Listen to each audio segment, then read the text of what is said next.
Hello, I'm Anthony, back on track with Insomnia for the last time. This is the final mix. We're going to listen to the song and then I'll talk about the particular challenges I faced with mixing this one. It was a bit tricky.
Finally put the outro fade on. It's always the last thing to go on the song.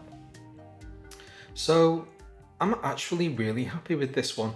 And one of the things that I'm happiest with is that I mixed it really quickly.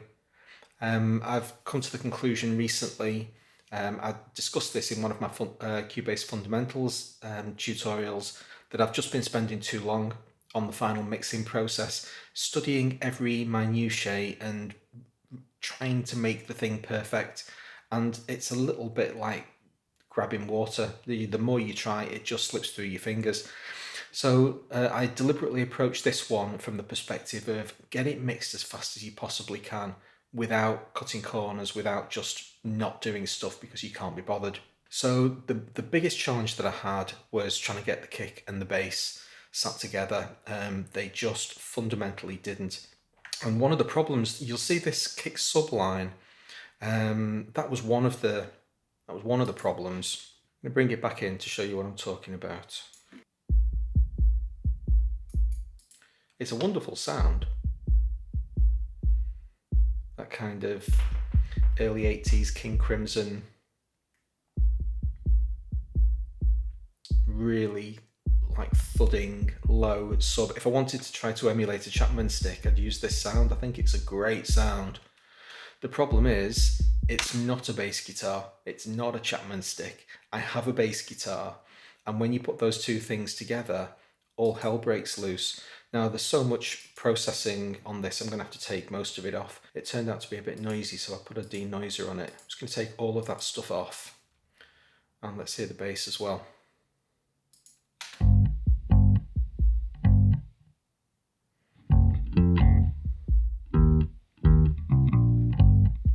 And the first realization was that I just needed to take that sub away.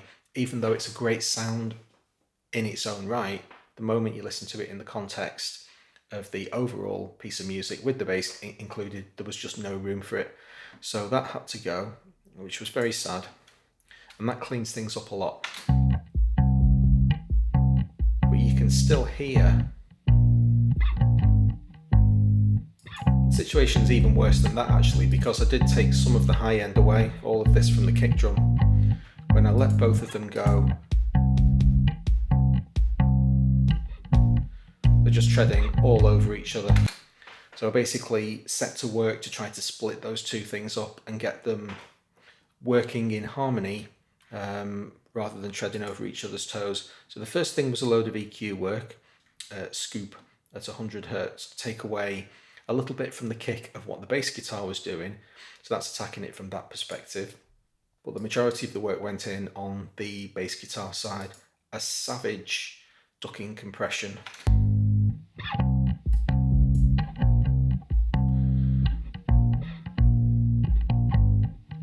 Which when listened to in isolation is disconcerting.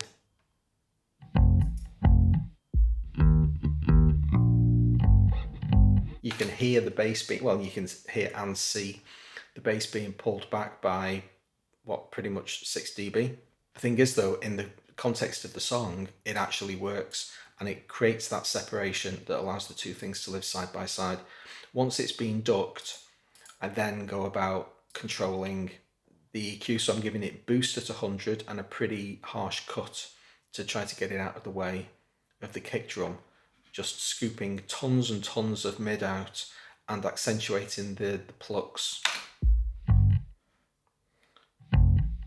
It's all this stuff. You can hear all that noise.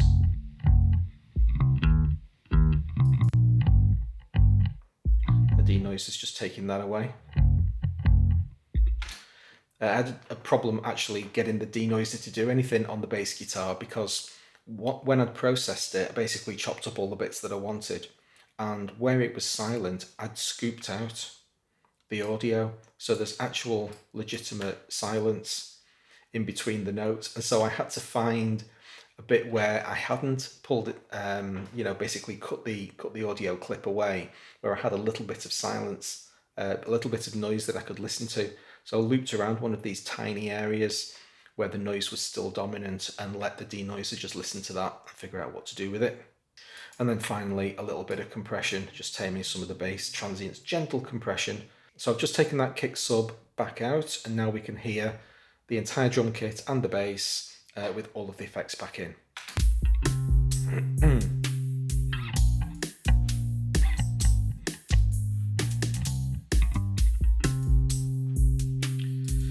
And you can hear it's still quite thin. It's not got all of the heft that I want, and the reason for that, is because the next thing that I did, before I got too carried away with bringing too much of the guitar bass back in, I brought the keyboards in. I thought, well, I'm trying to mix quickly here.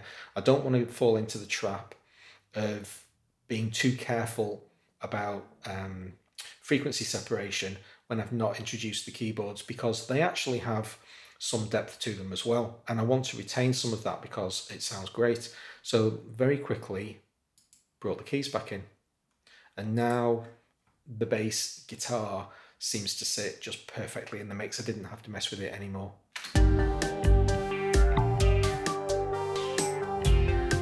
So you're getting those high finger pluck sounds.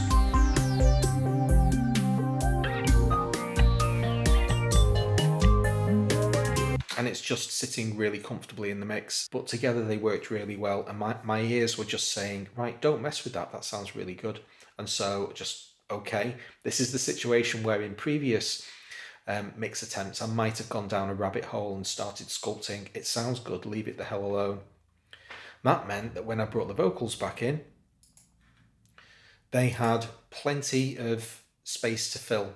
The frequency range isn't absolutely massive yet, it's not completely full, but what I did need to do, let's have a look at some of the volumes of these keyboard lines,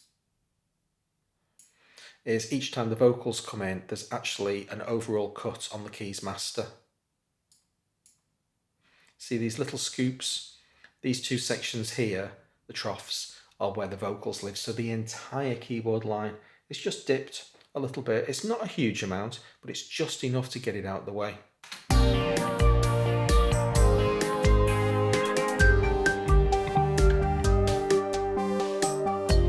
endless day begins again. So there's the point. And then each of the individual keyboard lines, you can see when one comes in, everything else gets quiet. So it's really passing around responsibility between themselves.